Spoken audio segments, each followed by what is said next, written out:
Hey everybody, welcome back to Levi's Locks. We're going over this past week. Went 2 for 3 in the end. Did hit both props. Didn't hit the DGen. Unfortunately, things were looking good on Monday night, and then Mike Evans got injured and everything quickly fell apart and things did not end well at all. But we did hit both props. Right now, we're down a little over a unit for the season so far, so we just need to make it up this week. And we're going to start with pick number 1 being the Bengals as 2.5-point favorites over the Eagles. They haven't been all that good this year. Jalen Hurts certainly has taken a big step back. The Bengals defense isn't particularly good, but they have gotten some people back from injuries, and it seemed to have taken some improvements. It should be decent enough that the Bengals offense will take advantage of this Eagles secondary, which is very young, and so they'll be able to get them out to guys like Chase and Higgins and put up enough points to take the lead. 2.5 points is not a huge line. I like the Bengals on this one. For pick number 2, going to go with the Seahawks as plus 143 moneyline underdogs to the Bills. And yes, I haven't liked the Bills all year. Times it's hurt me,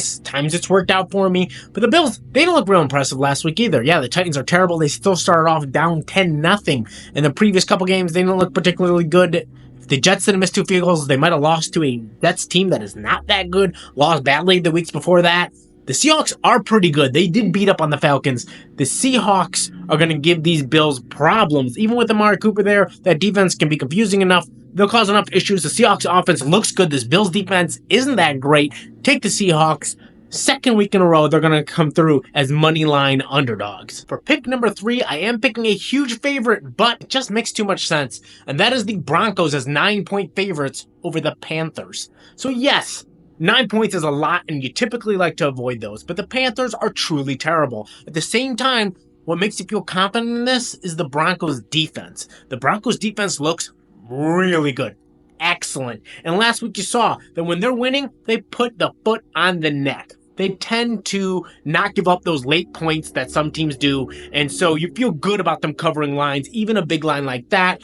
The Panthers offense has officially sputtered out. The Broncos defense is coming tough. The Broncos offense has been a lot better as of late. Yeah, they're not great, but they'll find their way, consistently put up field goals, consistently move the ball, get a touchdown here and there, and this Panthers defense is really atrocious. As such, I expect a pretty easy victory here, and even with the 9-point line, I'm going to stick with the Broncos. For pick number 4, it's actually the first game of the week. On Thursday night, I am taking the Vikings as 3-point favorites over the Rams. People are a little excited about the Rams because Cooper Kupp is coming back, and I do understand that, but this is also his first game back, and it's still a bit of a big ask at the end of the day. The Vikings are a very good team. They just had their first loss to the Lions, and it was a relatively close game. It was close most of the time. The Lions pulled away a little bit, then the Vikings came back and made it close, super close, ended up being a 2-point game. It was right there. The Vikings won all the games before that.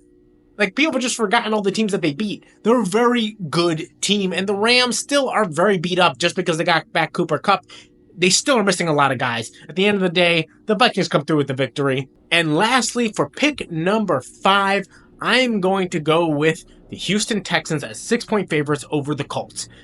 It's a big line, relatively big, but look, at the end of the day, Anthony Richardson is just really, really bad. Even last week, they really didn't do well against the Dolphins, who are really bad. And even with Tim Boyle coming in, it still was very, very close. They nearly didn't cover that 3-point line. It was dicey. They were losing to the Dolphins for a while, and if Huntley stayed in, the Dolphins probably pull that out. They just don't look good, and the Texans are still a good team, even if they did lose this past week, meaning that they're going to come in a little bit tougher too. They're going to have the mentality. They really need to get back in the win column. Expect them to make an example of this terrible Anthony Richardson-led offense. Again, a lot better when Flacco's there, but as long as Anthony Richardson is the starter, expect the Texans to come out with the victory and cover that 6-point line.